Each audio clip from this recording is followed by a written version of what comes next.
नमस्कार दोस्तों, आपका स्वागत है लियो इंग्लिश हब के लेक्चर नंबर 21 में। और आज हम सीखने जा रहे हैं राइटिंग और स्पीकिंग प्रैक्टिस में मैं ऑनलाइन अंग्रेजी कैसे सीखता हूँ। दोस्तों, आगे बढ़ने से पहले आपको मैं रिक्वेस्ट करता हूँ कि हमारा चैनल सब्सक्राइब कर दीजिए, आप कोई भी लेक्चर मिस नहीं करेंगे। तो आइए आगे बढ़ते हैं दोस्तों। जैसे हमने अगले कुछ लेक्चर्स में हमने सीखा था माय डेली रूटीन, और उसके बारे में हमने लिखा भी था और बोलना भी आपने प्रैक्टिस किया था। तो वैसे ही दूसरा टॉपिक है single tense, simple present tense, जो हमने सीखा है उसी के ऊपर आधारित है। सारे ही सेंटेंसेस उसी टेंस के हैं, उसी के नियम अप्लाई करने हैं। जो भी हमने छोटे छोटे नियम जो सीखे थे वो नेचुरल या भी जो भी हिंदी हम बोलते हैं रोज़मर्रा का, उसमें हम उसका उपयोग करते हैं, बहुत करते हैं। और वैसा ही हिंदी जैसा आता है वैसा ही इंग्लिश हमें आना चाहिए। अगर इंग्लिश में सोचना भी है आगे जाकर, तो यही एक रीत हमें अपनानी है कि पहले हम हिंदी में सोच पाए, लिख पाए, तो शायद इंग्लिश में भी लिख पाएंगे और बोल पाएंगे। तो हम ऑनलाइन अभी इंग्लिश सीख रहे हैं, उसके भी 3 पैसेज, जैसे माय डेली रूटीन के 3 पैसेज थे।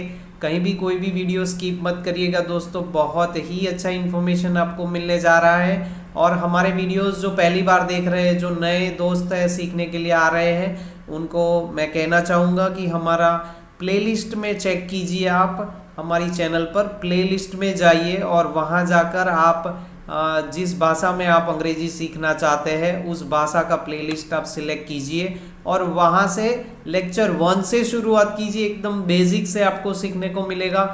जो चेन है हमारा जो वीडियोस का और लेक्चर्स का, उनको हमने नंबर्स दिए हैं, लेक्चर 1, लेक्चर 2, लेक्चर 3, वैसे ही नंबर आपको मिलेंगे। 0, 1 से शुरू कीजिए दोस्तों, बहुत ही अच्छा इफेक्ट आएगा। आगे जाकर आपको बहुत ही अच्छा अंग्रेजी लिखना और बोलना सीखने में बहुत मददरूप होने वाला है। तो दोस्तों, अभी हम आगे बढ़ते हैं। मैं ऑनलाइन अंग्रेजी कैसे सीखता हूँ, उसके भी 3 पैसेज है। पहला पैसेज आप अपनी स्क्रीन पर देख रहे हैं, और एक ही टेंस जो हमने सीखा है उसमें से ही कितना सारा हम बोल पाते हैं, लिख पाते हैं दोस्तों, ये सोचने की बात है। और ये रट्टा मारने के लिए पैसेजेस नहीं दे रहा हूँ मैं आपको, ये एक गाइडलाइन के लिए है कि हिंदी भी अगर हमने लिखना है या बोलना है या सोचना है तो कैसे सोच सकते हैं, कैसे उसमें लिख सकते हैं, है ना। सभी वाक्यों की शुरुआत मैं से नहीं होती है। मेरे बारे में मैं तो आना ही आना है, लेकिन फिर भी उसमें हम विविधता कैसे डाल सकते हैं, उसमें हम वैरायटी कैसे ऐड कर सकते हैं हिंदी में ही। और आगे जाकर अगर अभी हिंदी में अगर हम कर पाए ये वैरायटी वाला, तो आगे जाकर हम इंग्लिश में भी अच्छा सा लिख पाएंगे। तो ये जो अभी आप टेक्स्ट देख रहे हैं, जो भी वो उसका जो आर्ट है वो आप देखो, कितना अच्छा सा एक स्टोरी आप स्टोरी पढ़ रहे हो, वैसा आपको लगेगा। ये आर्ट, ये कला हमें सीखनी है, लिखने और बोलने दोनों की, हिंदी हो या अंग्रेजी हो, दोनों की सीखनी है हमें, है ना।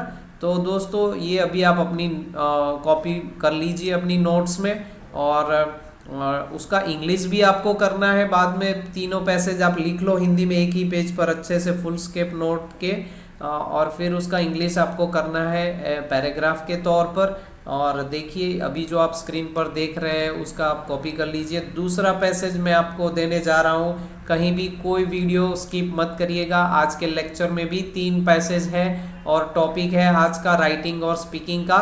मैं ऑनलाइन अंग्रेजी कैसे सीखता हूँ। आप सभी इस चैनल पर अंग्रेजी सीख रहे हैं, इंग्लिश सीख रहे हैं, लिखना बोलना, और उसमें एकदम सरल रीत से हम सीख रहे हैं, तो हम हिंदी का भी उपयोग कर रहे हैं दोस्तों। तो आइए आगे बढ़ते हैं हमारे नेक्स्ट स्क्रीन पर, जहाँ पर दूसरा पैसेज हमारा वेट कर रहा है। तो दूसरा पैसेज भी आप थोड़ी देर में अपनी स्क्रीन पर देखेंगे, ये रहा। तो उसमें और वाक्य है। सब्जेक्ट देखिए कैसे वाक्य की शुरुआत होती है, सब में मैं नहीं है दोस्तों। और जो छोटे छोटे नियम हमने डबल वर्ब वाले सीखे हैं, आफ्टर, व्हाइल, बिफोर, इन सभी का कहीं ना कहीं इन पैसेजेस में उपयोग हुआ है। तो आप देखिए हिंदी भी कितना अच्छा हम लिख सकते हैं सोचकर। अगर हमारी सोच अच्छी हो गई है तो हम हिंदी भी अच्छा सोचकर लिख पाएंगे या बोल पाएंगे।